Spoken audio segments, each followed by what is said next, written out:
another historical footage you may be seeing for the first time. Today's episode of Great Historical Cases in Cinema showcases precious recovered film from overseas archives.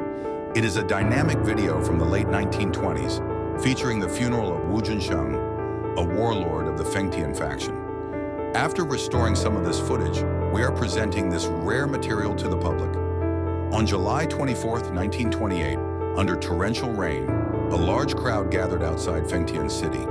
It was the day of the funeral procession for Wu Junsheng, the military governor of Heilongjiang. A month earlier, on June 4th, Wu and his ally Zhang Zuolin were traveling by train at the Huanggu station when they were attacked by a bomb explosion. Wu was killed instantly. His funeral was held in Qiqihar, where he governed, and in Fengtian city, where he died. From July 2nd to July 24th, a public ceremony was held in his honor at the Xiaoheian mansion in Fengtian. On the 24th, the official procession took place, with the coffin being carried from the mansion outside the city gates. Despite heavy rain and muddy roads, a huge number of organizations and groups attended the ceremony. Earlier, during the public memorial, several prominent figures, including Zhang Shuiliang, Yang Yuting, Zhang Zongchang, and Zhang Jinghui, along with Japanese military leaders, sent their condolences.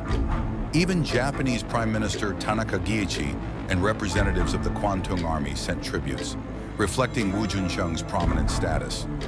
Zhang Shuiliang allocated 50,000 yuan to cover the funeral expenses, but the costs exceeded expectations, reaching 150,000 silver dollars, equivalent to 300,000 in local currency, during the initial phase.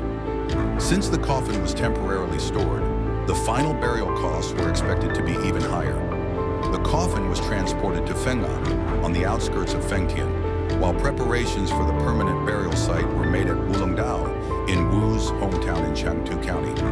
On August 23, 1929, over a year after his death, Wu's body was transferred from Shenyang, formerly Fengtian, to his burial site in Changtu. The footage shows an impressive procession with crowded streets and thousands of people accompanying it. Students from schools funded by Wu's family also participated.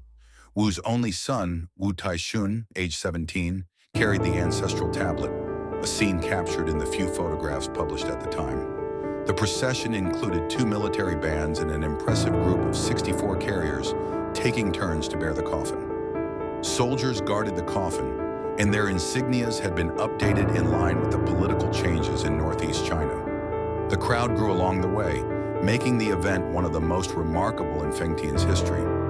Interestingly, rumors of free food distribution contributed to the large turnout. Despite the rain, many hoped to receive meals including rice, stewed meat, and even local desserts.